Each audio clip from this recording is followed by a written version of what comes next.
लोगों की निंदा से परेशान होकर अपना रास्ता न बदलना, लोगों की निंदा से परेशान होकर अपना रास्ता न बदलना, क्योंकि सफलता शर्म से नहीं साहस से मिलती है। तो चलिए आज हम शुरू करते हैं क्लास 10th का मैथ का जो अध्याय 12 है 13 पृष्ठीय क्षेत्रफल और आयतन। आज हम उसके बारे में बात करेंगे।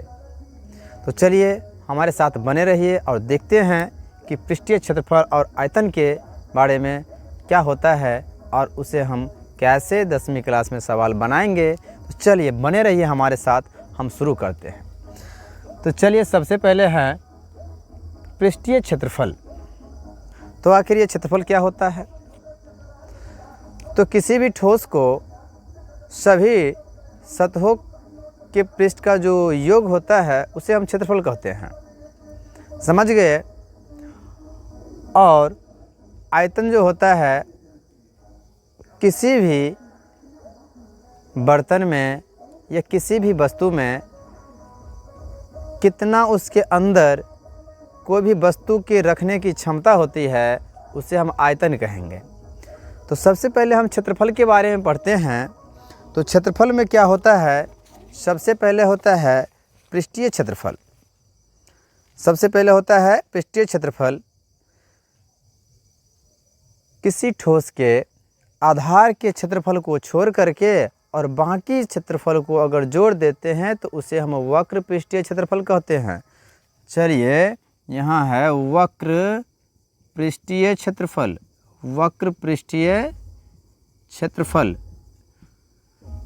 तो वक्र पृष्ठीय क्षेत्रफल उसे कहते हैं कि किसी ठोस के आधार मतलब निचली सतह के जो क्षेत्रफल होता है उसको अगर छोड़ दे और बाकी सतह का क्षेत्रफल निकाल कर के जोड़े तो उसे हम वक्र पृष्ठीय कहते हैं।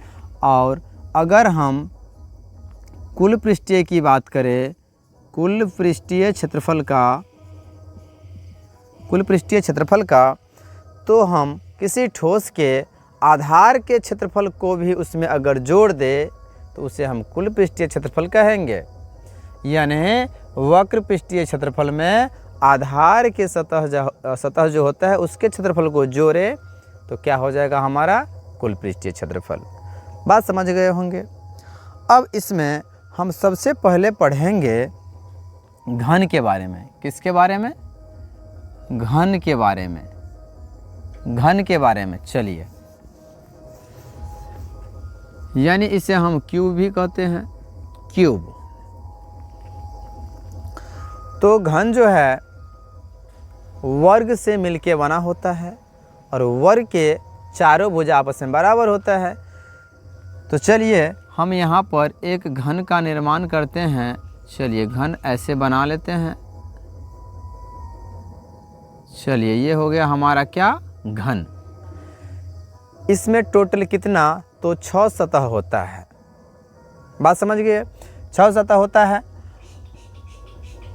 और ये 6 वर्ग मिलकर के एक घन का निर्माण करता है और इसके सभी भुजा आपस में क्या होता है? तो बराबर होता है। तो इसकी भुजा अगर हम मान ले ए तो इसकी सभी भुजा ए के बराबर होगा, क्योंकि सभी भुजा आपस में इसकी बराबर होते हैं। बात समझ गए होंगे। अब इसके कुछ सूत्र होते हैं घन का। तो घन में सबसे पहले बात करें तो इसका क्या होता है? वक्र पृष्ठीय क्षेत्रफल। घन का होता है वक्र पृष्ठ क्षेत्रफल।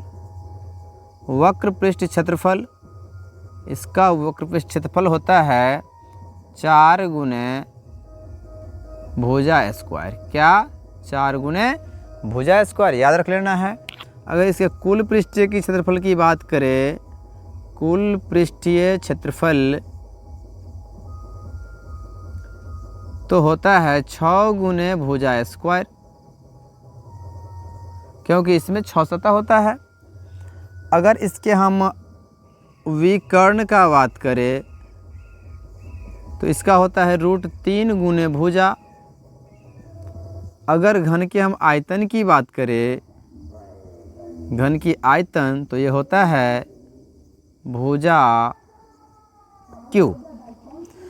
चलिए ये घन का सूत्र हो गया, इसको आपको याद रख लेना है। और इसमें किस तरह से सवाल पूछते हैं तो कैसे बनाया जाते हैं, चलिए हम सीखते हैं अभी।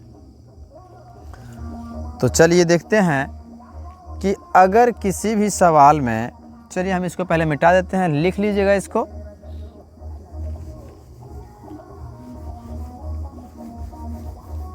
चलिए यहाँ पर अगर दे दे कि किसी घन की भुजा अगर दे दे कि 2 सेंटीमीटर, किसी घन की भुजा कितना है 2 सेंटीमीटर, तो इसका वक्र पृष्ठीय क्षेत्रफल ज्ञात करें, कुल पृष्ठीय क्षेत्रफल ज्ञात करें, आयतन ज्ञात करें, विकर्ण ज्ञात करें। चलो हम एक ही बार में सीख लेते हैं। तो सबसे पहले हम इसका वक्र पृष्ठ निकालते हैं। क्या? वक्र पृष्ठ क्षेत्रफल। वक्र पृष्ठीय क्षेत्रफल बराबर सूत्र क्या होता है? तो 4 गुने भुजा का स्क्वायर हो जाएगा यहाँ। तो यहाँ देखिए 4 गुने भुजा का मान कितना 2, तो 2 का स्क्वायर कर देंगे। तो 4 गुने 2 का स्क्वायर 4 और गुना कर देंगे तो 4 चौका 16 सेंटीमीटर स्क्वायर हो गया। यही हमारा क्या हो गया? तो वक्र पृष्ठीय क्षेत्रफल। अगर कुल पृष्ठीय क्षेत्रफल की बात करें तो घन का कुल पृष्ठ क्षेत्रफल क्या होता है? तो इसका सूत्र होता है 6 गुने भुजा स्क्वायर, 6 गुने भुजा स्क्वायर। तो चलिए 6 गुने भुजा का मान 2, इसका स्क्वायर करेंगे तो 6 गुने कितना यहाँ हो जाएगा? तो 2 का स्क्वायर 4, तो 6 चौका 24 सेंटीमीटर स्क्वायर हमारा हो जाएगा। समझ रहे होंगे। अगर इसके हम विकर्ण की बात करें, विकर्ण, तो विकर्ण क्या होता है? तो √3 गुने भुजा। तो चलिए √3 तो 3 गुने भुजा का मान कितना हो जाएगा? तो 2 हो जाएगा। इसको अगर हम गुना करें तो 2√3 सेंटीमीटर, यही हमारा क्या हो जाएगा? विकर्ण। उम्मीद करते हैं कि सीख रहे होंगे। अगर हम इसकी आयतन की बात करें, इसकी अगर आयतन की बात करें तो आयतन होता है क्या? भुजा क्यू, भुजा क्यू। तो भुजा का मान कितना 2, तो यानी 2 का क्यू होगा। तो 2 का क्यू का मतलब होता है 2 को 3 बार गुना करना है। 2 गुने 2 गुने 2, तो 2 दूना 4 दूना 8 सेंटीमीटर क्यू हो जाएगा। यही हमारा क्या हो गया? आयतन। उम्मीद करते हैं कि आप घन से संबंधित सवाल सीख गए होंगे। तो चलिए अगर इसको बनाना हो तो आप आसानी से बना सकते हैं और बना लीजिए इसको। चलिए वीडियो रोक करके बना लेना है। आगे हम बात करने वाले हैं घन के बाद घनाभ के बारे में। तो घनाभ क्या होता है देखते हैं कि घनाभ किसे कहते हैं। तो घनाभ आयत से मिलके बनता है, जो आपको पता होना चाहिए। घनाभ किससे मिलके बना होता है? आयत से मिलके। जैसे घन बना था वर्ग से मिलके, उसी प्रकार यह आयत से मिलके बनेगा। किससे? आयत से। चलिए ये आयत है एक प्रकार का, देखिए ये आयत है, आयत है। और आयत से मिलके क्या बन गया? अब घनाभ। इसमें कितना आयत है? तो टोटल 6 आयत होगा इसमें। लेकिन अंतर होगा कि 2 आयत समान होगा, फिर 2 आयत समान होगा, फिर 2 आयत समान होगा। आपके घर में बहुत से घनाभाकार वस्तु रखे होंगे, जैसे बक्सा, पेटी बोलते हैं, ईंट बोलते हैं, माचिस की डब्बी बोलते हैं। ये सब क्या है हमारा? तो घनाभाकार वस्तु है। इसमें देखिए ऊपरी सतह निचली सतह आपस में बराबर होगी, दाएं वाली सतह बाएं वाली सतह आपस में बराबर होगी, ऊपर वाली सतह नीचे वाली बराबर होगी। चलिए उम्मीद करते हैं कि समझ रहे होंगे। चलिए इसकी जो लंबाई होते हैं, आयत की आमने सामने की भुजा बराबर होती है। खैर तो यहाँ पर देखिए इसकी लंबाई को हम क्या मानते हैं? ये L हो गया। यहाँ से यहाँ लंबाई, ये आपका क्या हो गया? चौड़ाई। चौड़ाई को क्या बोलते हैं? B। और ये हमारा क्या हो गया? यहाँ पर देखिए तो ऊंचाई, ऊंचाई को H लिखते हैं। चलिए समझ गए होंगे। लंबाई को L लिखे, चौड़ाई को B लिखे, ऊंचाई को H लिखे। अब इसका भी कुछ सूत्र होता है, तो इसका सूत्र समझिए। यहाँ पर कि इसका वक्र पृष्ठ क्या होता है। वक्र पृष्ठ क्षेत्रफल, वक्र पृष्ठ क्षेत्रफल तो इसका होता है 2 into L plus B into H होता है। सूत्र याद कर लेना है। इसका अगर कुल पृष्ठ की बात करें, कुल पृष्ठ क्षेत्रफल की बात करें तो होता है 2 into L B plus B H plus H L होता है, ये एल है। अगर इसकी हम विकर्ण की बात करें, घनाभ का विकर्ण, तो घनाभ, ये घनाभ है, चलिए यहाँ नहीं लिखे थे। घनाभ का विकर्ण होता है रूट अंडर एल का स्क्वायर प्लस एच का स्क्वायर प्लस बी का स्क्वायर पहले, तो उसके बाद एच का स्क्वायर।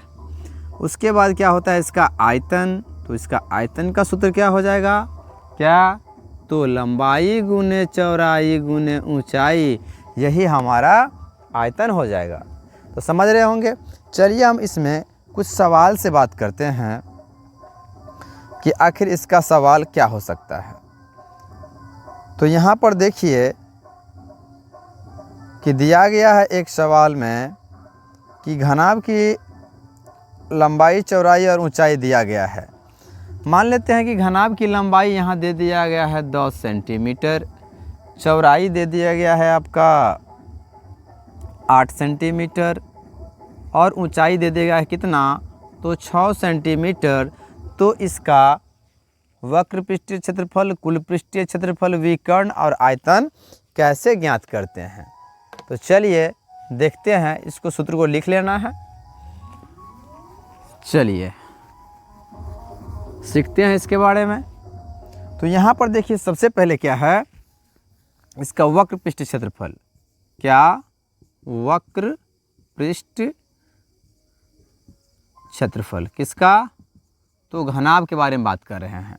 तो इसका वक्र पृष्ठ क्या था, तो 2 into L plus B into H था। चलिए 2 तो 2 इंटू एल का मान कितना, तो लंबाई 10 हो गया प्लस चौड़ाई 8 हो गया इंटू एच का मान कितना, 6 हो गया। तो 2 गुने 10 8 18 गुने 6 हो जाएगा। चलिए यहाँ पर गुना कर लेते हैं। तो 18 दूना 36 गुने 6, तो गुना कीजिए, 6 6 है 36, 6 3 18, 3 21 सेंटीमीटर स्क्वायर, यानी 216 सेंटीमीटर स्क्वायर हमारा क्या आ गया, तो वक्र पृष्ठीय क्षेत्रफल।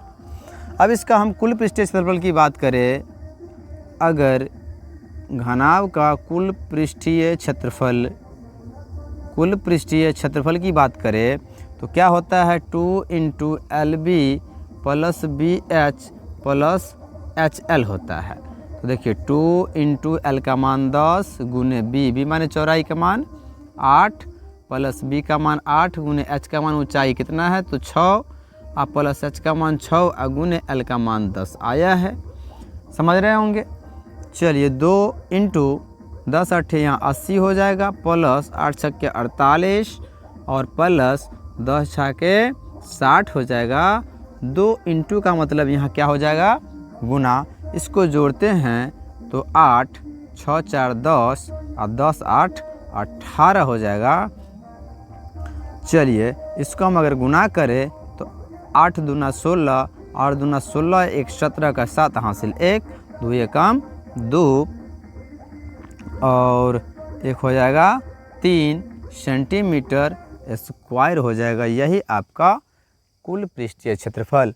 अगर हम इसकी विकर्ण की बात करें तो यहाँ देखिए विकर्ण की बात करें, विकर्ण क्या हो जाएगा, रूट अंडर एल का स्क्वायर प्लस बी का स्क्वायर प्लस एच का स्क्वायर।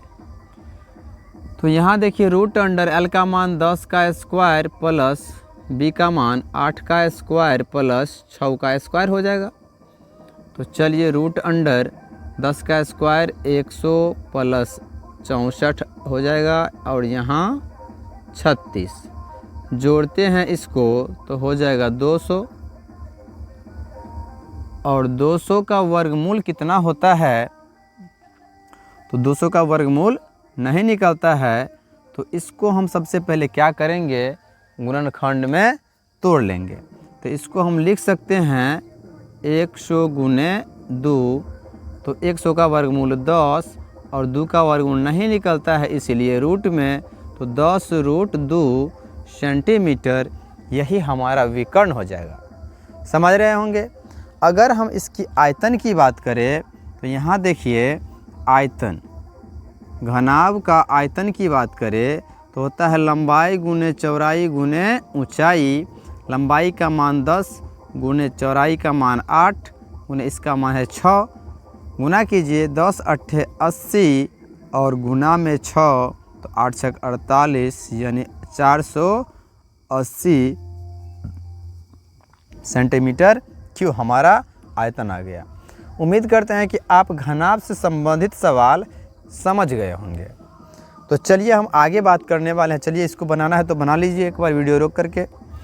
चलिए हम आगे बात करने वाले हैं बेलन के बारे में। आगे हम बात करने वाले हैं बेलन के बारे में। तो अगर किसी भी प्रकार की अगर समस्या हो आपके 10th क्लास में किसी भी सब्जेक्ट में, तो आप कमेंट करें, हम उसको यहाँ वीडियो बना करके आपको दे देंगे। तो चलिए यहाँ पर देखिए, अब हम बात करने वाले हैं बेलन के बारे में। तो बेलन आप देखे होंगे कि किसी आयताकार जो होता है उसकी एक भुजा के परिधि अगर घुमा दे, मान लीजिए ये हमारा क्या हो गया, एक प्रकार का आयत है, एक प्रकार का आयताकार पेज है, और इसके हम एक भुजा के परिधि अगर घुमा दे तो क्या बन जाएगा हमारा, ऐसा देखिए गोल बन जाएगा। देखिए घुमा दिए, अब ये जो घुमा दिए यही हमारा क्या हो गया, एक प्रकार का, इसको हम बेलन कह सकते हैं। देखिए अब इस बेलन की कुछ ना कुछ ऊंचाई होगी, हाइट होगी, और यहाँ पर देखिए कि एक वृत्ताकार आकृति बन रही है, इधर से भी और देखिए इधर से भी वृत्ताकार आकृति बन रही है। तो चलिए इससे हम क्या कहेंगे अब, बेलन। जैसे आपके घर में भी होगा, देखिए हमारा मार्कर जो है किस आकार का है, तो बेलन आकार का है। बात समझ गए। जैसे कि खंभा होता है तो किस आकार का होगा, बेलन आकार का होगा। चलिए अब इसका कुछ ना कुछ सूत्र होता है, इसके बारे में हम देखते हैं बेलन के बारे में। बेलन, तो बेलन का वक्र पृष्ठीय क्षेत्रफल होता है, वक्र पृष्ठीय क्षेत्रफल, वक्र पृष्ठ क्षेत्रफल होता है इसका 2πr h होता है। अब इसका कुल पृष्ठीय होता है, कुल पृष्ठीय क्षेत्रफल होता है 2πr × r + h होता है। अगर इसकी आयतन की बात करें, आयतन की बात करें तो होता है πr²h। चलिए ये हमारा हो गया बेलन का सूत्र। और यहाँ पर देख लीजिए ये हमारा एक प्रकार का, चलिए बेलन है, यहाँ देखिए ये हमारा एक प्रकार का क्या है, बेलन है। अब देखिए यहाँ पर बेलन में कुछ ना कुछ ऊंचाई होगी, इसे हम क्या कहेंगे, h कहेंगे। यहाँ से यहाँ तक ऊंचाई है। अब यहाँ से यहाँ देखिए ये जो वृत्ताकार था ये बताए थे, तो वृत्ताकार यहाँ से यहाँ था, तो इसे हम व्यास कहेंगे, और इसको आधा कर देंगे, इसे हम त्रिज्या कहते हैं। तो यहाँ से यहाँ तक देखिए वो हमारा त्रिज्या हो गया, और त्रिज्या को किससे सूचित करेंगे, r से। यानी यहाँ से देखिए यहाँ से यहाँ तक क्या हो जाएगा, त्रिज्या, और टोटल बात करें यहाँ से तो हमारा हो जाता है क्या, व्यास। तो आपको त्रिज्या दिया रहेगा, ऊंचाई दिया रहेगा, तो आपका बोलेगा वक्र पृष्ठीय क्षेत्रफल, कुल पृष्ठीय क्षेत्रफल और आयतन निकालने के लिए। अब यहाँ पर हम इससे संबंधित एक सवाल देखते हैं। बेलन के संबंधित, चलिए अगर किसी बेलन के आधार के व्यास दे दिया है, कितना आधार का देखिए व्यास दे दिया है, व्यास बराबर है 14 सेंटीमीटर, और ऊंचाई है मान के चलिए 25 सेंटीमीटर। तो पूछ रहा है इसका वक्र पृष्ठीय क्षेत्रफल क्या होगा, कुल पृष्ठीय क्षेत्रफल क्या होगा और आयतन क्या होगा बेलन का। व्यास है कितना 14। तो सबसे पहले इसका त्रिज्या निकालेंगे। क्या त्रिज्या निकालेंगे। चलिए क्या, तो त्रिज्या कैसे निकालते हैं। तो व्यास का आधा त्रिज्या होता है, तो इसको हम आधा अगर कर दे तो हमारा हो जाएगा 7 सेंटीमीटर। 7 दूना 14, 7 सेंटीमीटर हमारा त्रिज्या आ गया। यानी व्यास को अगर आधा कर दे तो हमारा त्रिज्या आ जाता है। चलिए इसका हम वक्र पृष्ठीय की बात करें तो इसका अगर वक्र पृष्ठ निकाले, वक्र पृष्ठ का क्षेत्रफल, तो सूत्र क्या हो जाएगा यहाँ पर 2πr/h हो जाएगा। चलिए हम लगा के देखते हैं। 2 तो 2 और पाई का मान कितना लेंगे कि जब तक ना कहा जाए अन्यथा तब तक पाई का मान 22/7 लेंगे। अगर अन्यथा कहे तो कहीं कहीं हम क्या ले लेते हैं 3.14 भी ले लेते हैं, लेकिन जब कहा जाए तभी लेना है, नहीं तो 22/7। तो चलिए पाई का मान यहाँ लेते हैं कितना 22/7 इंटू आर का मान यानी त्रिज्या का मान देंगे 7 और गुने एच का मान कितना देंगे 25। चलिए यहाँ पर काटते हैं तो 7 से 7 हो गया कैंसिल हमारा, तो 22 और 2 को गुना करेंगे 44 और गुने हो जाए कितना 25।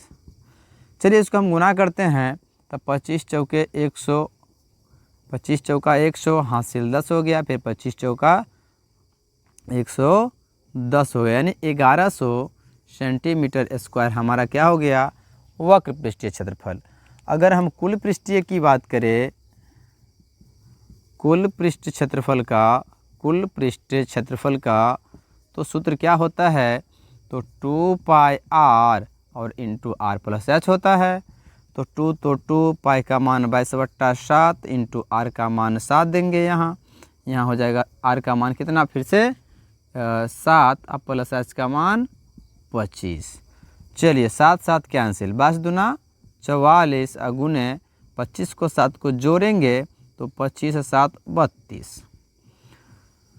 चलिए 32 को और यहाँ 44 को गुना कर लेते हैं, तो साइड में अगर हम यहाँ पर बात करें साइड में कहीं कर लेते हैं, तो चलिए 44 को और 32 को गुना करते हैं तो 4 दूना 8, 4 दूना 8 और 3 चौका 12, 3 चौका 12 1 13 हो जाएगा 8, 8 2 10, 3 1 4, 1 हो जाएगा यहाँ।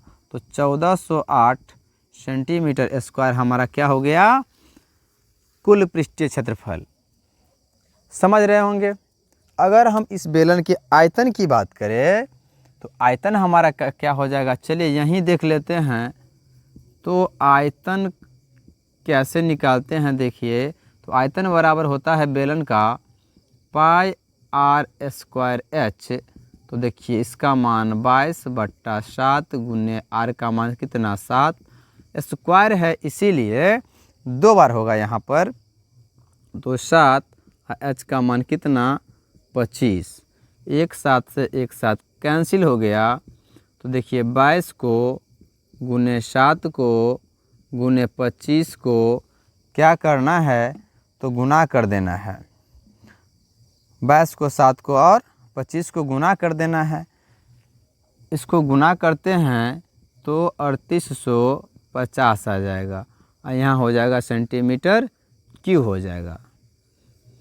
आयतन में सेंटीमीटर क्यूब हो जाएगा, तो 3850 सेंटीमीटर क्यूब। उम्मीद करते हैं कि आप सीख रहे होंगे और बेलन से संबंधित बातें सीख गए होंगे। चलिए इसको बना लेना है। हम आगे बात करने वाले हैं गोला पे।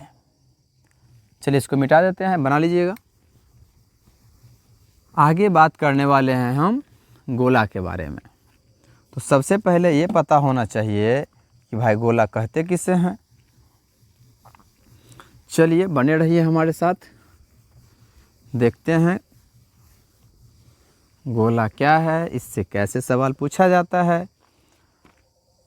तो चलिए कि जब किसी वृत्ताकार या उसके अर्ध व्यास के सापेक्ष परिक्रमण यानी कि घुमाया जाता है, बात समझ गए, तो उसे हम क्या कहते हैं, गोला कहते हैं। यानी किसी भी ठोस पदार्थ जो अंदर से पूरा भरा हो और चारों तरफ से गोल हो तो उसे हम गोला कहेंगे। जैसे कि एक शीशा का गोली होता है, एक गेंद होता है। बात समझ गए? ये सब हमारा क्या है? गोला है, यानी बीच में एरिया खाली ना हो तो उसे हम गोला कहेंगे। वृत्त हो गया किनारे होता है, लेकिन गोला में चारों तरफ से गोल होता है। तो चलिए, ये हमारा क्या हो गया? गोला। इसको हम क्या कहते हैं? ये वृत्त नहीं है, अभी गोला है ये। चलिए, तो इसका वृत्त का जो होता है, गोला का क्या होता है? तो यहाँ से यहाँ इसको हम क्या बोलते हैं? केंद्र भी बोल सकते हैं। यहाँ से यहाँ जो होता है इसे हम त्रिज्या भी बोलते हैं। बात समझ गए? तो चलिए, गोला का कुछ सूत्र होता है। गोला का वक्र पृष्ठ होता है क्या? वक्र पृष्ठ क्षेत्रफल गोला का। तो गोला का वक्र पृष्ठ क्षेत्रफल होता है 4 पाई r स्क्वायर होता है। और इसका आयतन की बात करें, इसका कुल पृष्ठीय क्षेत्रफल नहीं होता है। गोला का कुल पृष्ठीय क्षेत्रफल नहीं होता है। इसकी आयतन की अगर बात करें तो इसका आयतन है 4/3 पाई r क्यू होता है। पाई r क्यू। अब हम यहाँ पर इससे संबंधित कुछ सवाल देखते हैं कि गोला क्या है। चलिए, यहाँ पर अगर दे दे कि 7 सेंटीमीटर त्रिज्या, यहाँ से यहाँ त्रिज्या बोलेगा 7 सेंटीमीटर त्रिज्या वाले गोले का वक्र पृष्ठीय क्षेत्रफल ज्ञात करे या तो इसका आयतन ज्ञात करे। यानी इसमें क्या दिया रहेगा? तो देखिए, कॉमन क्या है? तो त्रिज्या ही है, बाकी पाई का मान आपको पता ही होगा। क्यू आई स्क्वायर तो आप कर सकते हैं। तो सिर्फ एक ही बात पर निर्भर है कि आपको त्रिज्या दिया रहे या तो व्यास दिया रहे। अगर व्यास दे देता है तो क्या निकालना होता है? तो त्रिज्या निकालना होता है। त्रिज्या निकाल लेंगे आप। तो चलिए, अगर 7 सेंटीमीटर त्रिज्या हो, त्रिज्या का मान कितना? 7 सेंटीमीटर हो, तो हम इसको कैसे निकालेंगे? तो त्रिज्या दिया है कितना? 7। त्रिज्या बराबर 7 सेंटीमीटर अगर दिया है तो चलिए देखते हैं इसका हम क्या निकालते हैं? वक्र पृष्ठ क्षेत्रफल। वक्र पृष्ठ क्षेत्रफल क्या होता है? तो 4 पाई r स्क्वायर। 4 तो 4, पाई का मान 22/7 देंगे और त्रिज्या का मान कितना है? 7 × 7, क्योंकि स्क्वायर है इसीलिए 2 बार त्रिज्या। एक साथ कैंसिल, तो 22 को 4 से गुना करेंगे तो 22 चौका 88 × 7। 7 अट्ठे 56 कीजिए, फिर 7 अट्ठे 56 और 5 कितना हो जाएगा आपका? 61। 616 सेंटीमीटर स्क्वायर आपका पृष्ठीय क्षेत्रफल हो गया। अगर इसकी आयतन की बात करें तो सूत्र होता है 4/3 पाई r क्यू। अब यहाँ पर देखिए 4/3 तो 3 हो गया, पाई का मान 22/7 हो गया और इसका मान r का मान कितना है? त्रिज्या, तो त्रिज्या दिया है 7। देखिए 7 कितना बार? तो 3 बार, क्योंकि पावर में 3 है। यहाँ काटते हैं तो ये कट गया। अब यहाँ पर बात करते हैं तो 22 चौका 88 और इधर कितना हो जाएगा? 49/3 हो जाएगा। चलिए, अब यहाँ पर 88 को और 49 को गुना कर लेते हैं। 88 को और 49 को गुना कर लेते हैं और इसमें भाग देना होगा कितना से? तो 3 से देना होगा। तो यहाँ पर क्या करते हैं, इसको गुना कीजिए तो हो जाएगा 4312 हो जाएगा और बट्टा में 3 हो जाएगा। आप इसको क्या करना है? आपको भाग दे देना है। कितना से? तो 3 से भाग दे दीजिए। अगर 3 से अगर भाग दे देते हैं तो हो जाता है आपका क्या? तो 1437 लगभग में हो जाएगा 3, इतना सेंटीमीटर क्यू हो जाएगा। उम्मीद करते हैं कि आप बेलन का सवाल बनाना जान गए होंगे। अगर इसकी त्रिज्या बेलन नहीं, यहाँ गोला था, बेलन पहले पढ़ चुके हैं। अगर किसी प्रकार की समस्या फिर भी हो तो आप कमेंट में बोलिए कौन सा सवाल किस चैप्टर का है, हम उसका हल ज़रूर करेंगे। चलिए तो मिलते हैं अगले क्लास में। तब तक के लिए पढ़ते रहिए, मस्ती के साथ तैयारी करते रहिए। धन्यवाद।